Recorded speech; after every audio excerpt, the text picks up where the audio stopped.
నమస్తే, welcome to Chandu RK news. ఇప్పుడు headline చూద్దాం. మేడారం మహాజాతరలో ప్రధాన ఘట్టానికి అంకురార్పణ. కానిస్టేబుల్ అభ్యర్థులకు శుభవార్త. నేడు రేవంత్ చేతుల మీదుగా నియామక పత్రాలు. ఆమె చెప్పినట్లే చెరువులో విగ్రహం బయటపడింది. అమ్మవారి మహిమంటూ పూజలు, వీడియో వైరల్. ప్రపంచంలో అతిపెద్ద గిరిజన ఉత్సవం మేడారం సమ్మక్క సారలమ్మ మహాజాతర క్రతువుల్లో మరో ప్రధాన ఘట్టానికి బుధవారం అంకురార్పణ జరగనుంది. ఉదయం మండమెలిగే పండగ నిర్వహిస్తారు. సమ్మక్క కొలువైన మేడారం సారలమ్మ ఉన్న కన్నెపల్లి, కొండాయి పల్లెలోని గోవిందరాజులు, పూనుగొండ్లలోని పగిడిద్దరాజు ఆలయాల శుద్ధి చేస్తారు.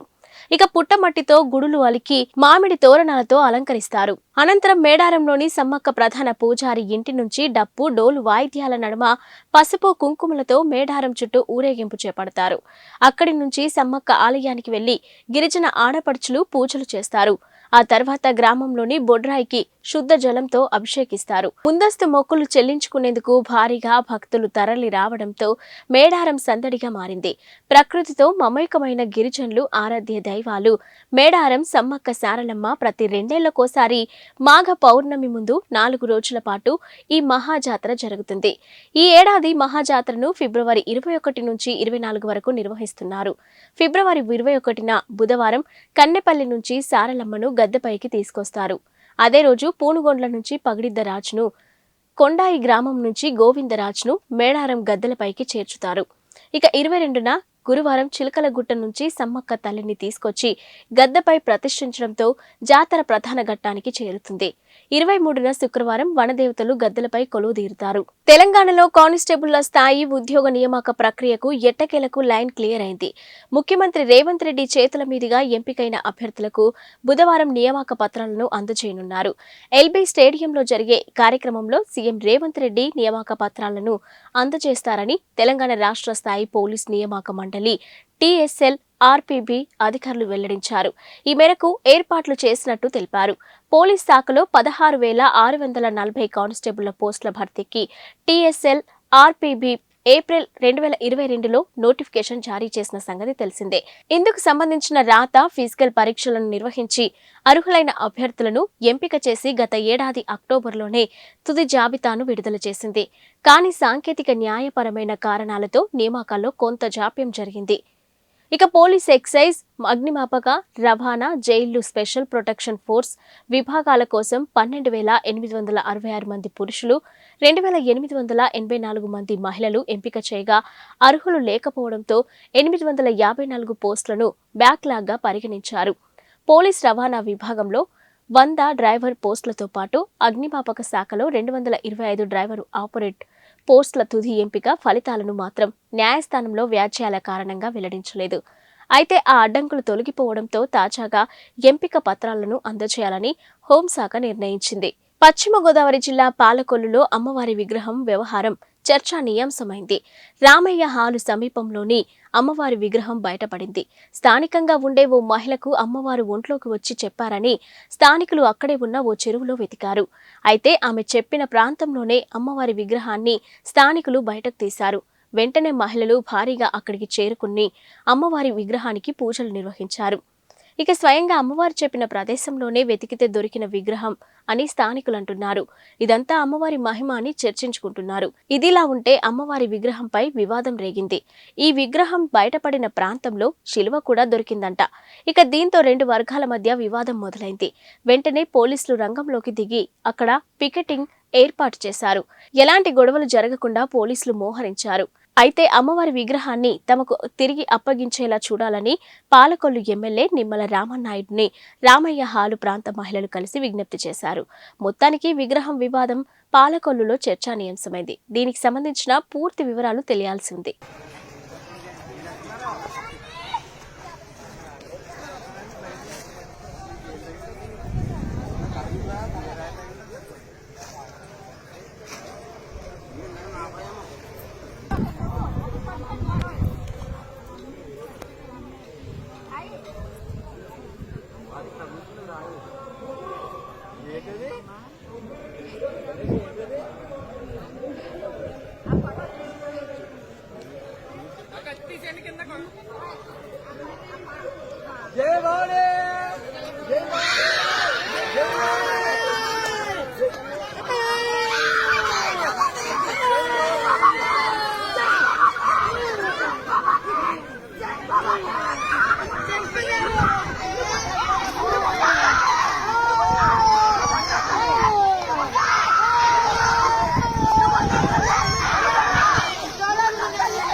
పటాన్చెరు మండలం పాసమైలారం పారిశ్రామిక వాడలో 2 పరిశ్రమలలో అగ్ని ప్రమాదం సంభవించింది. మొదటగా ఓ పరిశ్రమలో బ్లాస్టింగ్ జరగడంతో ఆ పరిశ్రమతో పాటు పక్కనున్న మరో పరిశ్రమలో కూడా అగ్ని ప్రమాదం చోటు చేసుకుంది. సంగారెడ్డి జిల్లా పటాన్చెరు మండలం పాసమైలారం పారిశ్రామిక వాడలో సిఎంహెచ్ పరిశ్రమలో రియాక్టర్ పేలిపోవడంతో ఆ పరిశ్రమలోనే కాక పక్కనే ఉన్న వనమాలి పరిశ్రమలో కూడా అగ్ని ప్రమాదం చోటు చేసుకుంది.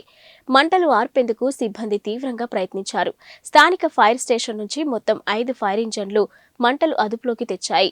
అయితే ఇందులో దాదాపు 4 తీవ్రంగా గాయపడ్డారని తెలుస్తుంది.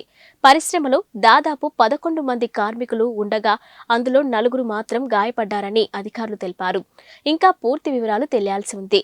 ఇక జిల్లా కలెక్టర్ ఆదేశాల మేరకు సంఘటన స్థలానికి చేరుకుని వివరాలు అడిగి తెలుసుకున్న ఆర్డీఓ రవీందర్ రెడ్డి ఈ ఘటనకు బాధ్యులైన వారిపైన కఠిన చర్యలు తీసుకుంటామని మీడియాతో తెలిపిన ఆర్డీఓ ఈరోజు ఈవినింగ్ దాదాపు 7:30 ప్రాంతంలో పాసమైలారం ఐడిఐలో ఉన్నటువంటి సోలుబ్రియాస్ ల్యాబొరేటరీస్లో దాని పక్కకున్న వనమాలీస్ ల్యాబొరేటరీస్లో కూడా మంటలు లేచాయి. సోలుబ్రియాస్లో రియాక్టర్ పేలడం వల్ల అందులో ఉన్న మంటలు ఈ వనమాలి రావడం జరిగింది. మన డిఎఫ్ గారి ఆధ్వర్యంలో 5 ఆఫీసర్స్, 4 ఫైర్ ఇంజన్స్, దాదాపు 30 మంది సిబ్బంది 2 గంటలలో పూర్తిగా వాటిని ఎస్టిగేట్ చేయడం జరిగింది. ఈ మంటలలో 4 గాయపడ్డారు. అందులో పరిస్థితి తీవ్రంగా ఉంది. దానికి సంబంధించిన ట్రీట్మెంట్ తీసుకోవడం జరుగుతుంది. ఈ సంఘటన పైన పూర్తిగా విచారణ చేసి ఒక 10 మంది నివేదిక సమర్పించడానికి కలెక్టర్ గారు మాకు ఆదేశాలు ఇచ్చారు. ఇటువంటి యాక్సిడెంట్స్ ఎందుకు జరుగుతున్నాయి, ఎవరి యొక్క ఫాల్ట్ ఇది, ముందు జాగ్రత్త చర్యగా యాజమాన్యం చర్యలు తీసుకోకపోవడమా, లేకపోతే ఏమైనా కారణాలు ఉన్నాయని pollution control board, factory, fire, revenue, police అన్ని అధికారులు అన్ని సంబంధించిన సమగ్రమైన రిపోర్టు కలెక్టర్ గారికి మేము సమర్పించి. పేరు సుధాకర్ గౌడ్, పాసమైలారం మాజీ సర్పంచ్ని, ఇప్పుడు ఎంపీటీసీ ఉన్నాం మేము. ఇక్కడ పేస్టో ప్రాంతంలో పాసమైలారం ఇండస్ట్రియల్ ఏరియా పేస్టో ప్రాంతంలో జరిగినటువంటి ఈరోజు ఫైర్ యాక్సిడెంట్లో సిఎంఎస్ అనే కంపెనీ దాంట్లో బాగా ఒక దట్టమైన పొగలాగా వచ్చేసి బాగా బ్లాస్ట్ అయ్యి సౌండ్ వచ్చి ఒక ఇంచుమించు ఒక 2-3 కిలోమీటర్ల సరౌండింగ్ ఏరియాలో బ్లాస్ట్ సౌండ్ రావడం జరిగింది.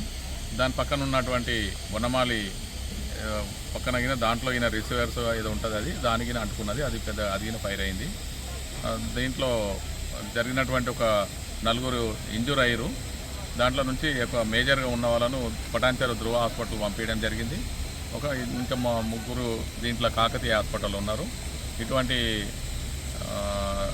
జరగకుండా ఫైర్ సేఫ్టీ కానీ ఇవన్నీ చేసి ప్రజల ప్రాణాలు కానీ ఇక్కడ కంపెనీ ఆస్తులను ధ్వంసం కాకుండా చూసుకోవాలని చెప్పి మనం చేస్తూ, అలాగే ఇక్కడికి వచ్చినటువంటి ఈరోజు పోలీస్ శాఖ వాళ్ళగిన వచ్చారు. ఫైర్ స్టేషన్ నుంచి ఒక 5 ఫైర్ స్టేషన్కి సంబంధించిన వెహికల్స్ రావడం జరిగింది. అవన్నీ అండ్ వనమాలి ఇండస్ట్రీలో సలిబ్రస్లో స్టార్ట్ అయిపోయి వనమాలి ఇండస్ట్రీకి ఎక్స్టెండ్ అయింది. ఫైర్ ఫైటింగ్ ఆపరేషన్స్ కంప్లీట్ మేము ఎక్స్టింగ్విష్ చేయడం జరిగింది. ప్రాథమికంగా చాలా మేజర్ ఫైర్ ఉండే ఇండస్ట్రియల్ ఫైర్ వెహికల్స్ ప్లస్ 2 అగ్నిమాపక కేంద్రాలు పటాన్చెరు అండ్ సంగారెడ్డి వెహికల్స్ కూడా వచ్చి ఆ కంప్లీట్ ఫైర్ ఎక్స్టింగ్విష్ చేయడం జరిగింది. ఈ ప్రమాదంలో ఒక 4 వ్యక్తులు తీవ్రంగా గాయపడ్డారని మాకు ప్రాథమికంగా సమాచారం తెలిసింది. ఇంకా పూర్తి డీటెయిల్స్ కూడా రావాల్సింది. అందులో ఒకతనికి చాలా సివియర్గా ఇంజురీస్ అయ్యాయి.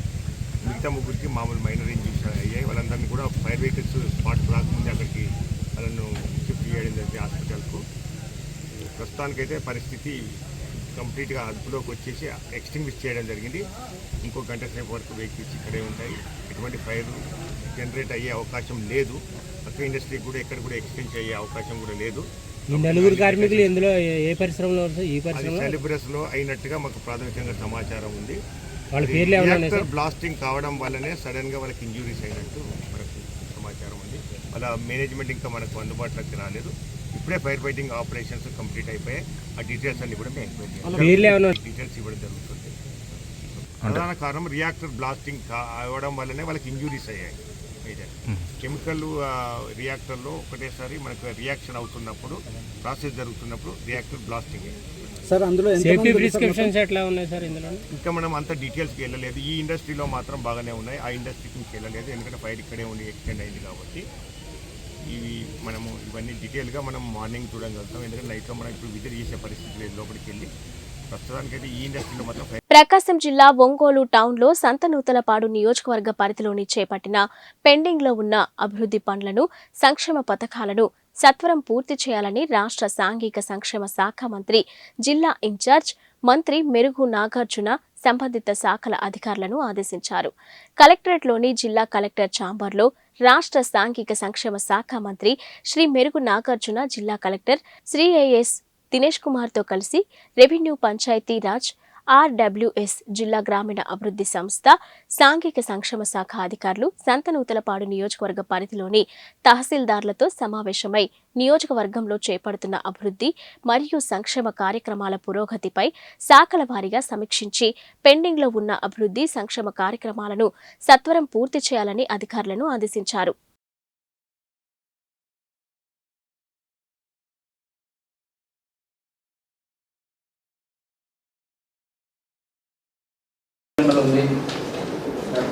డిస్ప్యూట్ ఎలా ఉంటుంది సార్? ఏంటి రైల్వే స్టేషన్ దగ్గర ఉంది సార్.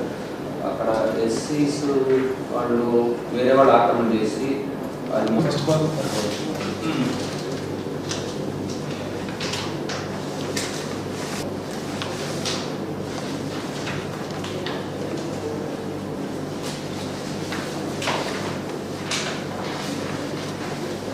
ఎంత ఖాళీగా ఉందో ఫస్ట్ చూడండి. వాళ్ళకి ఎంత కావాలి ఖాళీగా ఉందో అంటే అది ఇచ్చేసి ఇది మనం బరిల్ గ్రౌండ్గా అలాట్ చేయవచ్చు. ఓకే, బట్ బరిల్ గ్రౌండ్ చాలా ఇంపార్టెంట్. హౌసింగ్స్ మనం ఎక్కడ వ్యాకెన్సీ ఉంటే అక్కడ పెట్టుకోవచ్చు. సో బరిల్ గ్రౌండ్ పెడితే ఉపయోగపడుతుంది.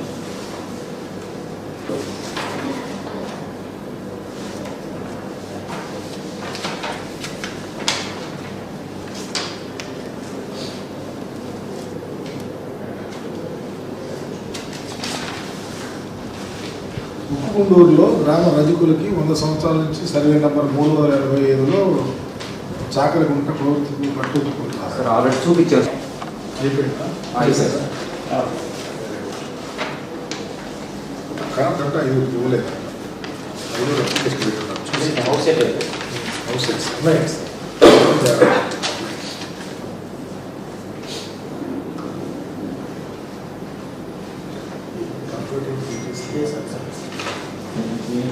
ఏమి రాలేదా? ఎవరు ఎలిజిబుల్ వాళ్ళు ఉన్నారా? ఒకసారి ప్రాసెస్ చేయండి. వాళ్ళు 9 డేస్లో పెట్టి చేసి ఇక్కడ approve it no also. Okay, eligible వాళ్ళు ఉంటే పెట్టిగా చేయండి. 90 డేస్ అంటే ఎవరు అర్థమైందా? తలానికి అప్రూవల్ ల్యాండ్ ఎక్విజిషన్ కోసం పట్టాలు వచ్చినాయి. ఆ పట్టాలు ఇవ్వలేదంట. ఉందా అది ఇచ్చున్నారు సార్? ఇవ్వలేదు సార్. చెక్ చేయండి సార్. లొకేషన్ కదా ఎస్సీస్ వాళ్ళు ఇటువైపు ఇచ్చారు. చంద్రవాడవా వ్యక్తుల సొంతం చెప్పేది నిడమాను సార్. నిడమాను నచ్చినవాడ నిడమాను. అవును సార్. తమను కూడా వచ్చారు సార్ అడ్మినిస్ట్రేషన్కి. అది సెటిల్ అయిందా లేదా? అది మా వెళ్ళే కబుల్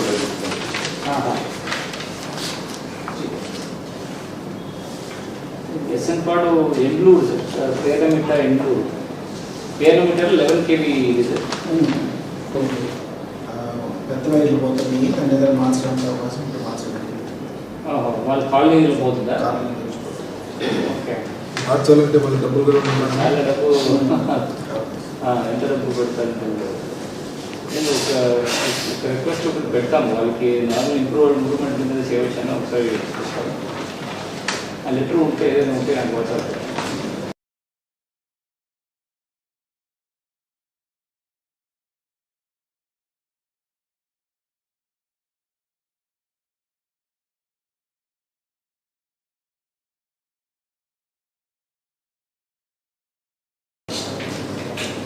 ఇప్పటితో పాటు ఏమి house sites whether issued or not, government ఉందా లేదా ఏం చేశారో కనుక్కోండి.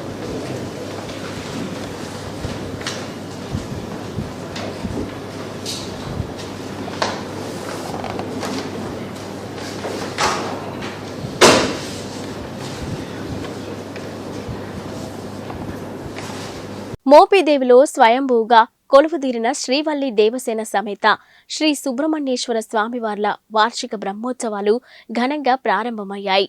ఆలయ సహాయ కమిషనర్ నల్లం సూర్యచక్రధర్రావు ఆధ్వర్యంలో బ్రహ్మశ్రీ కొమ్మూరి ఫణికుమార్ శర్మ, ఆలయ ప్రధాన అర్చకులు బుద్దు పవన్ కుమార్ శర్మల బ్రహ్మత్వంలో బ్రహ్మోత్సవాలలో మొదటి రోజు ఆలయ సూపరింటెండెంట్ బొప్పన సత్యనారాయణ ప్రత్యేక పూజలు నిర్వహించారు.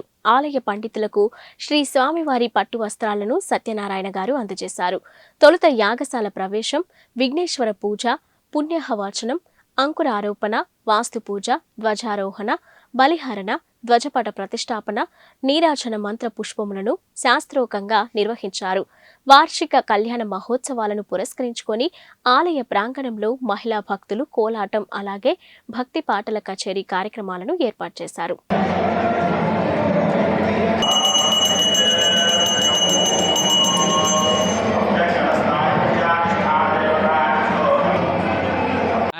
ఈరోజు సుబ్రహ్మణ్యేశ్వర స్వామివారి దేవాలయంలో మాఘశుద్ధ చవితి నుంచి కూడా అష్టమి వరకు స్వామివారి బ్రహ్మోత్సవ కార్యక్రమాలు అత్యంత వైభవం చేస్తాం. అలాగే మొట్టమొదటి రోజున ఈ రోజున చవితి రోజున ఉదయం 11 గంటలకు స్వామివారి పెళ్లి కుమారులను చేయడం కార్యక్రమం ఈరోజు అత్యంత వైభవంగా జరిగింది. అలాగే రేపు రాత్రి 8 గంటల దగ్గర నుంచి స్వామివారి కళ్యాణ మహోత్సవం జరుగుతుంది. అలాగే 15వ తారీఖు రాత్రి 8 గంటలకు స్వామివారి రథోత్సవ కార్యక్రమం జరుగుతుంది. కావున 50 మంది భక్తులు కూడా ఈ స్వామివారికి బ్రహ్మోత్సవ కార్యక్రమాల్లో ఇచ్చేసి స్వామివారిని దర్శించి తీర్థప్రసాదాలు స్వీకరించి స్వామివారి కృపకు పాత్రలు కావాల్సిందిగా కోరుచున్నాం. ఈ రోజు నుంచి ఈ శోభకృతి నామ సంవత్సర వార్షిక బ్రహ్మోత్సవాలు ప్రారంభమైనవి. ఈ రోజు నుంచి అష్టమి దాకా కూడా విశేషంగా కార్యక్రమాలు జరుగుతాయి. స్వామివారిని ఉదయము సుప్రభాత సేవతో ప్రారంభమయ్యి పెళ్లి కుమారుని కార్యక్రమం పూర్తయింది. అనంతరము ప్రదోషకాలంలో పంచహారతుల అనంతరము స్వామివారికి విశేషంగా యాగశాల ప్రవేశము, ధ్వజారోహణ కార్యక్రమం జరుగుతుంది. రేపు ఉదయము సుప్రభాత సేవ, మధ్యాహ్నము ఎదుర్కోల మహోత్సవం, శేషవాహనం పెద్ద శేషవాహనం మీద స్వామివారి ఎదుర్కోలకు వెళ్తారు. సాయంత్రం 7 గంటలకు పంచాయతీ ఆఫీస్ దగ్గర మోపిదేవి గ్రామంలో ఎదుర్కోల మహోత్సవం. అటు అమ్మవారు ఇటు స్వామివారు చాలా సర్వేంద్రియాణ నయనం ప్రధానం, చూడటానికి కళ్ళు చాలనంత విశేషంగా స్వామివారి ఎదుర్కోల మహోత్సవం జరుగుతుంది. అనంతరము స్వామివారి దివ్య కళ్యాణ మహోత్సవం జరుగుతుంది. ఈ కళ్యాణంలో మనకి ఆసేత్ హిమాచల పర్యంతం ఉన్న క్షేత్రాల్లో సప్తరంగులతో తరంబరాలు చేసే ఏకైక క్షేత్రం మోపిదేవి సుబ్రహ్మణ్య స్వామివారి క్షేత్రం. అన్ని చోట్ల కూడా పసుపుతో కానీ తెల్ల బియ్యంతో కానీ స్వామివారికి తరంబరాలు పోస్తారు ప్రాంతీయ ఆచారాన్ని బట్టి. కానీ పూర్వం నుంచి కూడా అనాదిగా ఈ దేవాలయ ప్రారంభమైన దగ్గర నుంచి కూడా ఉత్సవ ప్రకరణ ప్రారంభమైన దగ్గర నుంచి కూడా స్వామివారికి సప్తరంగులతో ఆ యొక్క తరంబరాలు పోస్తారు. ఆ తరంబరాలు ఎవరైతే తీసుకువెళ్ళి ఏ సంకల్పంతో ఆ తరంబరాలను నెత్తి మీద వేసుకున్నా, లేకపోతే అన్నంగా వండుకొని స్వీకరించినా కూడా సంకల్ప సిద్ధులయ్యే మహిమాన్వితమైన క్షేత్రం సుబ్రహ్మణ్యేశ్వర స్వామివారి క్షేత్రం.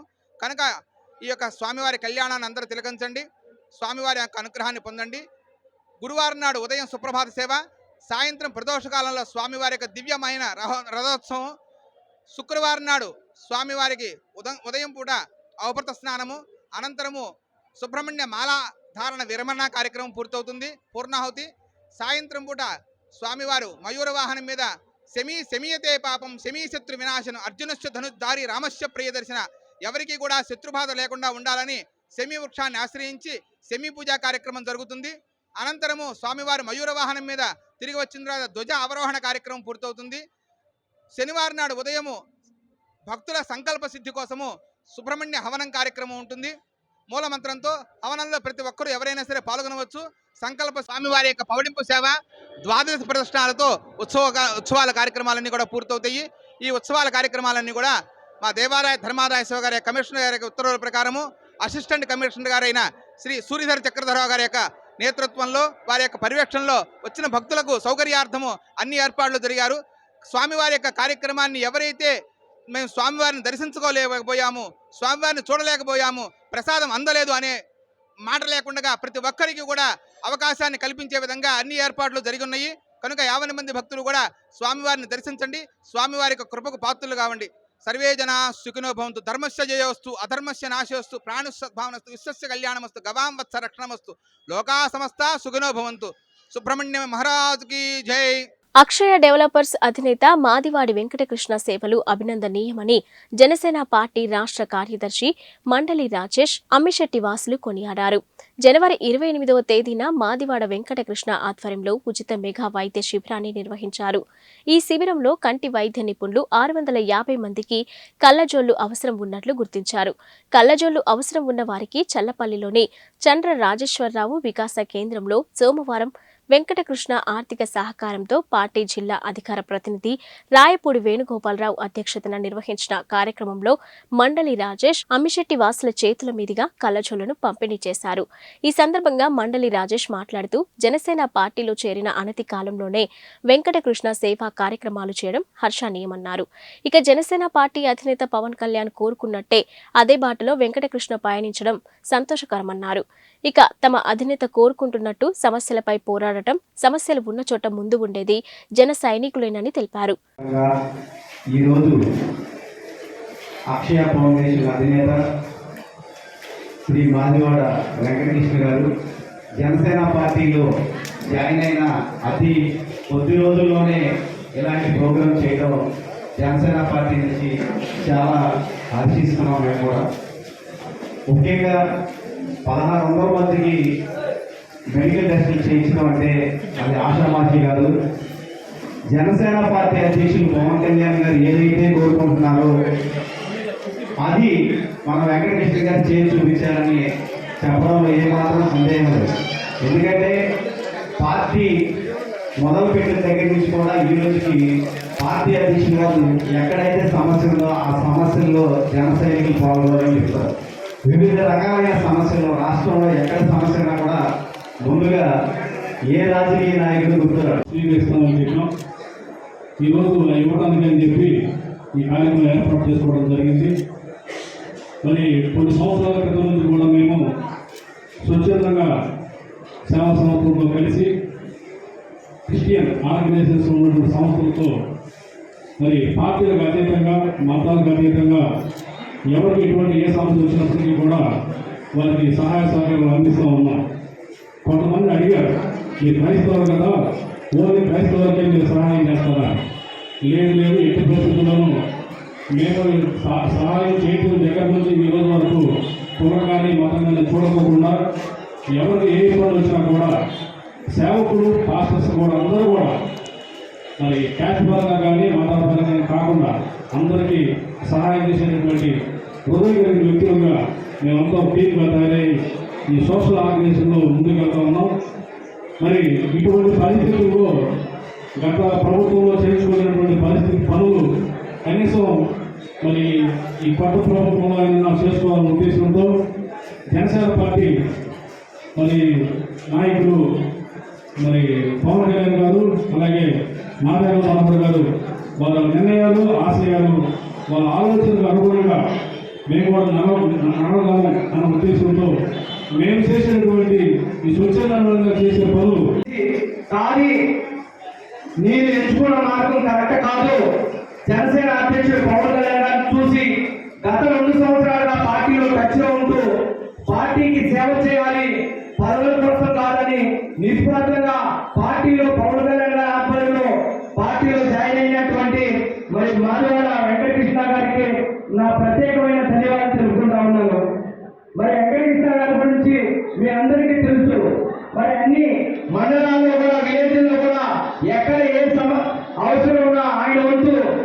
చేయటం, మరి గతంలో ఒక ఫౌండేషన్ కింద చేయటం, ఈ రోజు జనసేన పార్టీ కింద మరి ఆయన ఎన్నో చాలా కార్యక్రమాలు చేస్తా ఉన్నారు. మరి ఈరోజు ప్రభుత్వం, అధికారంలో ఉన్న ప్రభుత్వం, పేదకు ప్రజలకి సేవ చేయాల్సిన ప్రభుత్వం, మరి ఈరోజు మనం చూస్తూ ఉంటే ఎక్కడ అభివృద్ధి లేదు. మరి అదేవిధంగా ఆరోగ్యం కూడా ఈ ప్రభుత్వం పట్టించుకోలేని పరిస్థితుల్లో మరి ఉచిత మెడికల్ క్యాంప్ పెట్టి మరి 1500 పైన మరి ప్రజలకి మరి సేవలు అందించినటువంటి వెంకటకృష్ణ గారికి మా జనసేన పార్టీ తరఫున హృదయపూర్వకంగా ధన్యవాదాలు తెలుపుకుంటూ, ఎందుకంటే జనసేన పార్టీ అంటే అనంతపురం జిల్లా పెద్దపప్పూరు మండలంలోని అశ్వర్ధ్ నారాయణ స్వామి క్షేత్ర సమీపంలో పెన్నా నది ఒడ్డున 80 లక్షలతో నూతనంగా అతి సుందరంగా కాశిరెడ్డి నాయన ఆశ్రమం నిర్మించారు. బుధవారం స్వామివారి ప్రతిష్ఠ మహోత్సవం ఘనంగా నిర్వహించారు. పరిసర ప్రాంతాల నుంచి వందలాది మంది భక్తులు తరలివచ్చి స్వామివారిని దర్శించుకున్నారు. వచ్చిన భక్తులకు ఆశ్రమం నిర్వాహకులు తీర్థ ప్రసాదాలతో పాటు అన్నదాన కార్యక్రమం ఏర్పాటు చేశారు. నేటి నుంచి కాశిరెడ్డి నాయన ఆశ్రమంలో నిత్యాన్నదానం ఏర్పాటు చేస్తున్నట్లు ఆశ్రమ కమిటీ సభ్యులు పేర్కొన్నారు.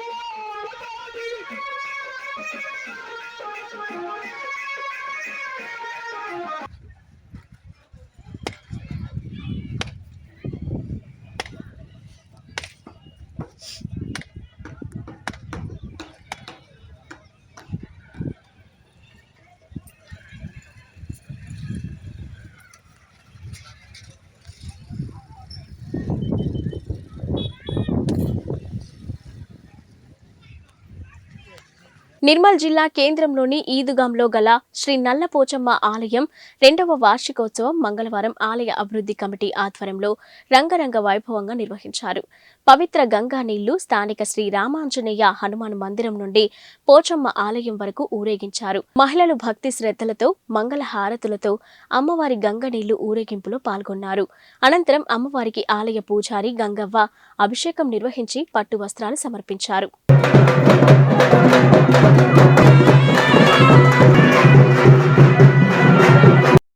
శ్రీ శ్రీ నల్లపోచమ్మ ఈద్గాము మొదటి వార్షికోత్సవము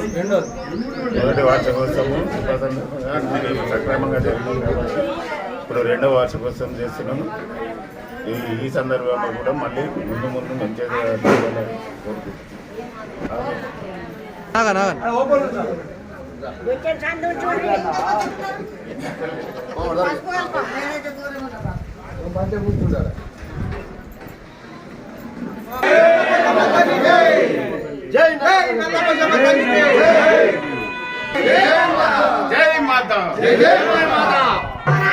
ఇవి ఇప్పటివరకున్న బులెటిన్ అప్డేట్స్.